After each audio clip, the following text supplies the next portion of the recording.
What's up, party people, and welcome to an episode of T.E.G reviews, for Civil War, arguably one of the biggest motion picture events of this year, and certainly Marvel's biggest film, potentially to date, because it's pretty much an Avengers movie, and it could easily be bigger than Age of Ultron, considering some people were disappointed with that here and there. This film, it doesn't disappoint, I'm going to say, and I'm going to tell you that I very much enjoyed it. I just got back, not from just a midnight screening, started at 7:30 today. Me and a few friends went to see the first Avenger, then Winter Soldier, and then Civil War, all back to back. Repping that Team Cap, as you can see, and just kind of behind me. I was a bit torn because in the comics I'm all for Captain America's cause and against Superhero Registration Act.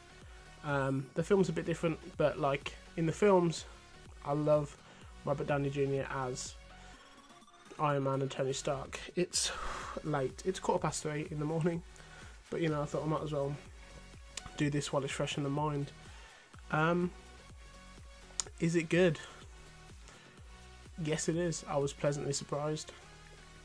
Considering I know the comics and I have read Civil War and love Civil War, when this was announced I was super excited, but had my reservations when I saw the trailer and started hearing about how it would be to do with Captain America and Bucky, and the fact that it was Captain America Civil War, not Avengers Civil War, because arguably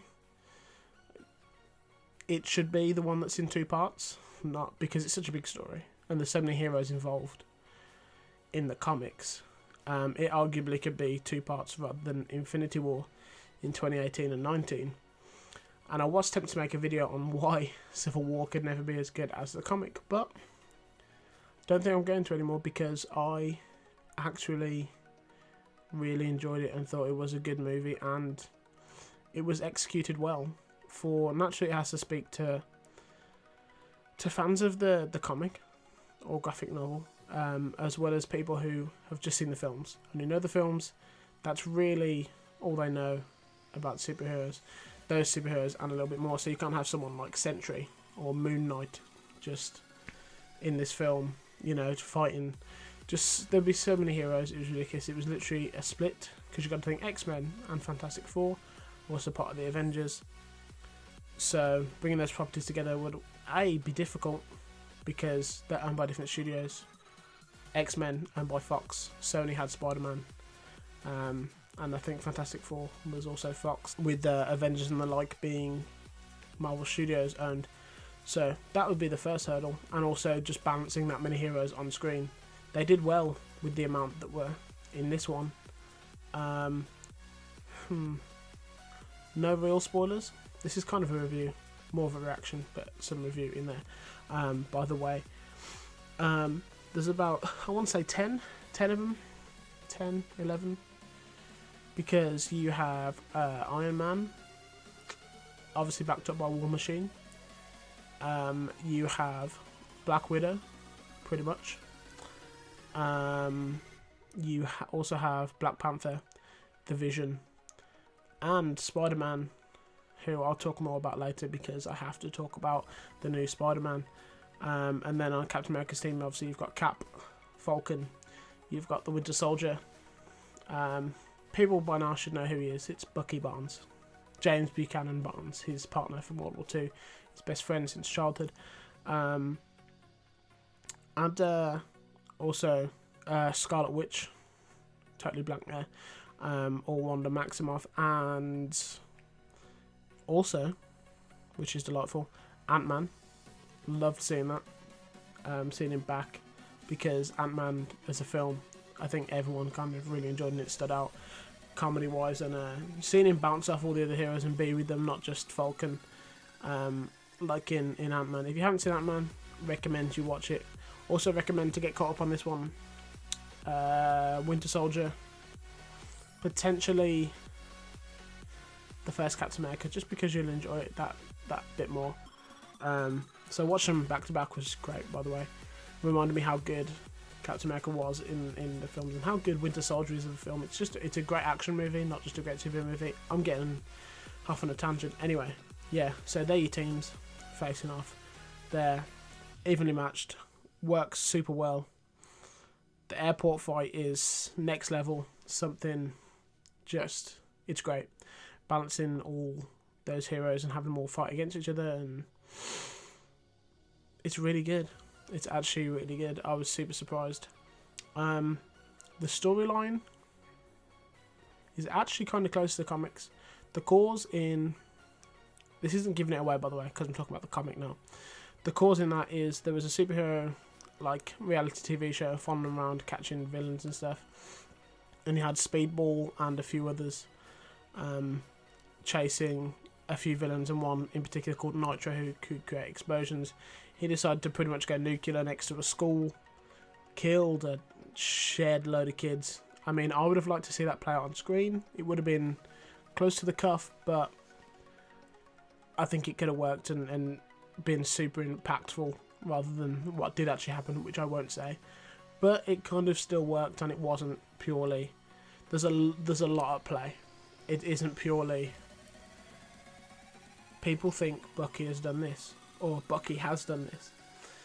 I'm not going to reveal either. So, it's not purely Captain America and Bucky over here. Bromance. I'm going to protect you from all this. And then you've got Tony, who's like, we've done some bad stuff, we should be accountable. I'm kind of a government man. I'm going to go after Bucky. That kind of clash. It's not. There's a lot at play. Way more than I was expecting. They took some characters from the comics that only eagle-eyed fans, I guess, will notice, even though they changed their origins, which did kind of annoy me, because at one point I was like, well, at several points in the film I was like, yeah, say it. Like, they're going to say or allude to something from the comic, blah, blah, and it would be super accurate. I was a little bit disappointed a few times, but all in all, a phenomenal film experience. Captain America obviously played extremely well again by Chris Evans. All the acting was great. Had plenty of funny moments. Not as much as the first Avengers movie, but like a good amount, because when you've got comedic characters such as Paul Rudd as Ant-Man, and also Falcon and Winter Soldier, kind of their interactions were really fun to see play out, actually. It was just a real good time, to be honest. I'm really not revealing a lot, which is good, because usually I reveal like some spoilers here and there. I might do a separate video on some like extra background things. We'll see. I recommend you see it. Definitely a cinema experience. A lot goes down. There's a lot at play. People orchestrating this here and there. Sad moments. Definitely sad moments. A lot of drama. Some moments where you might be like, no, like it's good. It works as far as good. It's as good as this particular cinematic type of Civil War could have been. Yeah. Is it potentially as good as a full graphic novel adaptation could have been? Maybe not, but you can't really compare them, because they're aiming to do two different things, separate stories. It's very much... I didn't think Avengers would be mentioned that much. They were. It really showed. It made it more of an Avengers movie. I think a lot of people, they're just going to call it Civil War. They're not going to be like Captain America, blah blah. Like people call it the Winter Soldier, etc. It's very much going to be Civil War. Some might call it Avengers Civil War on accident. Super iconic scene between that's in the comic and I think it was some covers. It was one particular cover of one of the issues of Civil War, or like one of the anthology ones, with Iron Man and Captain America clashing. That's in there, played out as a scene. That made me really happy to see that. I know my dad absolutely adores Civil War as a storyline, and I think he's going to enjoy this very much. Probably see it this weekend with the parents and see their take on it, but I think he'll be pleasantly surprised. I know at the end he'll be like, yeah, It was good. I really enjoyed it. But it just wasn't like the comic. I know who he's going to say. Something like that. And that's probably going to be word for word, to be honest. But he would have liked to see the one in the comic. Granted, a lot of people would. But this did an incredibly good job. It's going to make a shit ton of money. Also, need to know this, 2 after credits scenes. In the press releases, there weren't. As per usual, our releases on this one, the first people to technically see those after credit scenes, so that's pretty good. So there's one like after the, I guess it's middle credits, after the, you know how the first set of credits with the main cast names, it's all flashy and done with like special effects and motion art. There's one after that, and then after the full credits, the typical black and white, with a good song as well. It was something like No Left Hand or something like that by, I forget the band, I don't know, Alt J maybe, something like that. But there's one after that as well. So they both kind of allude to various things. I was pretty pleased, to be honest. I thought that they were going to allude to the particular movie that it was in the very second one. Black Panther stood out as a really good character. T'Challa from Wakanda. You'll see why he comes into play, and why he kind of becomes the Black Panther, I guess, or has that mantle. You'll see why. You get a sense of his story. Not too much though, which is good because he's having a standalone film in the next few years. But it was good to see him there. And it's kind of, I believe Civil War is the first film of Stage 3, and in a good way, it's very much a setup. It brings a lot together, kind of alludes to a lot, shows a almost bigger picture, but it's still Civil War and it's still its own film, and it's a bit going on, orchestrated. It's not just the kind of button heads. You see the kind of arguments and the personalities clashing that you do in the comic. I was really happy about that, like the discussions that they have about signing up for superhero registration, even though it's not particularly called that in this, which is a little annoying. But and you see a lot of things from the graphic novel. It just works super well, and I was actually incredibly happy with how it turned out, as opposed to being a little disappointed. A few things I prefer, some things, but all in all, it was a good pick. So everyone worked well together, like on screen. Seeing Ant-Man kind of rub shoulders with the crew, the usual gang we used to, and Black Panther in there, it really excites me, because at the end of Age of Ultron, you get to see kind of the new team of Avengers that Captain America was leading, who end up naturally being on his side in this film. And then you obviously see the other side, and you kind of think to yourself, well, Civil War's happening, but all these guys are Avengers. Seeing them all together when they're eventually all fighting on the same side in Infinity War, I'm assuming that'll be, because I think that's actually the next Avengers film, which is 2 years away. It doesn't sound like a long time, because I remember when Phase 2 was announced, and it was probably 2014 maybe, and it was like, oh yeah, Infinity War Part 2 is 2019, and 2018 is Part 1. And it's like, holy shit, that's ages away. But now it's scary, because 2 years away and we've got another Avengers film, and it's Infinity War with all these heroes and more that are going to be in it. So very much a Captain America story. Still got to do with Hydra, a lot to do with Bucky and Winter Soldier kind of thing, because naturally it wanted to establish itself. It wanted to establish itself and keep itself a Captain America film, and it did so brilliantly, whilst incorporating, they weren't cameos, but it was like they were characters in a Captain America film. And as I've said so many times in this kind of review, works really well. Effective storytelling. I had one little plot hole, and I was like, come on, that's a super obvious thing. within minutes of me thinking that, it had been addressed. Marvel knew what they were doing. They knew their shit and called them out. And I got served just straight up with, hey, well, we've solved this little issue now. And it was nice and easy, and it worked. There's that word again, it worked. That's the point of this film, it worked well. You should see it in the cinema, you will enjoy it. It's a solid and a good movie. Tom Holland, little Tom Holland, as Spider-Man. Bigger part than, well, you probably think that there's going to be more of him than there was in the trailers. You'd be right. You see him a little bit, not really a spoiler, who cares. Mute it right now, and I'll wave at the screen when the spoiler is done, because I ain't doing no motion graphics today. I'm actually a little bit tired.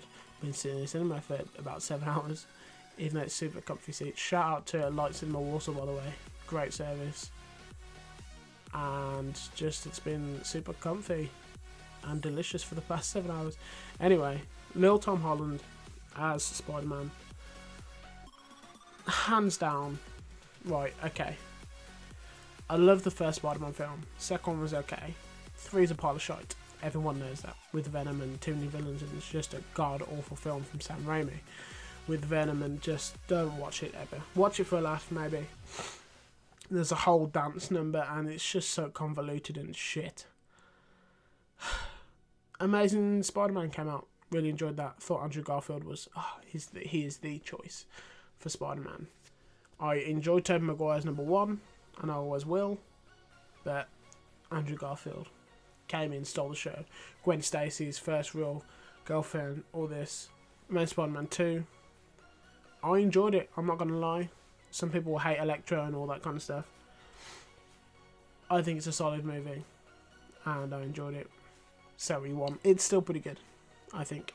And I was like, yeah, Amazing Spider-Man 3, that's going to be cool. And then I heard they were rebooting it, and I was like, that's literally the second...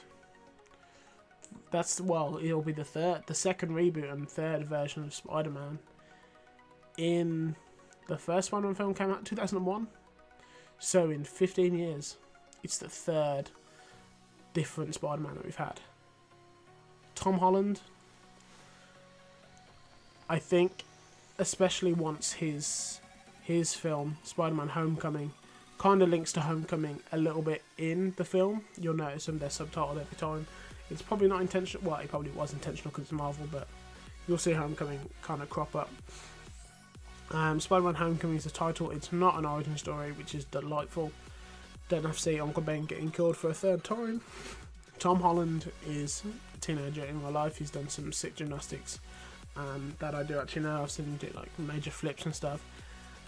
He will go down in history after his film comes out as the definitive Spider-Man. That I wholeheartedly believe. Perfect for the role. Some people potentially could find him annoying. I don't think many people will at all. Many people said in the press views that he was the best part of the film. I'm not sure if he was the best. One of the better parts. He really stood out. Fantastic as Spider-Man. The kind of CG is... I'm not sure if there was any practical with him. I don't actually know. I'm assuming in his film there will be a lot more. There probably was practical, but they've made the suit look so similar to the CG that it's kind of seamless, which is a good thing, to be honest. But it's great. And you see him with Tony Stark and just the way he bounces off people. He is the witty, perfect New York teenager from the comics. And I think that is because it's back in, no offense to Sony's attempts, but it's back in the hands of Marvel Studios, which should be the home for all superheroes, even though Fox have done a hell of a job with X-Men First Class, Days of Future Past, and I'm sure they will do with Apocalypse. Marvel Studios having Spider-Man back is a dream, and let me tell you, it is just Tom Holland Spider-Man is so great. And I'm looking forward to see how that goes. You'll love him, I guarantee. It's so much fun. He's so much fun. The whole film is just great. You need to see it in the cinema. I will say that. You have to. I think that's about all I can say. Plus, my Mac, I can just see the gigs just going down because this is 1080p, and yeah, good times, man. 4 gig left. Now at 3.90. Okay, I'm gonna just cut this right now. Go watch the film. It's really good. Civil War's great. The cast are fantastic. Seeing all the Avengers there blew my mind. Loved it. There's a lot of play, not purely Bucky and Captain America and Tony being against that and the clash. Great fight scenes. You'll love it. Oh, there's like the text they put on screen when there's a new location. It's very much clean cut, like how Winter Soldier's an action film. This is kind of going on that still serious tone. It's the same way text comes up on the screen in Looper, pretty much exactly the same. That's just kind of what I noticed because I watched Looper again recently. I'm sure some other films do it as well, but you'll see. Clean cut, great action movie, modern film. Yeah, really great. You'll love it. Avengers Civil War, that's what I'm going to call it from now on, and all of you guys should too. Okay, good. 2.86 gig left. Let's do this. Thanks for watching, guys. Remember to like, comment and subscribe for more of this good stuff. Hope this kind of reaction review has helped. Go and see it. All I'll say, make your own mind up. Tell me in the comments what you thought, and I will see you all next time on a T.E.G. reaction / review.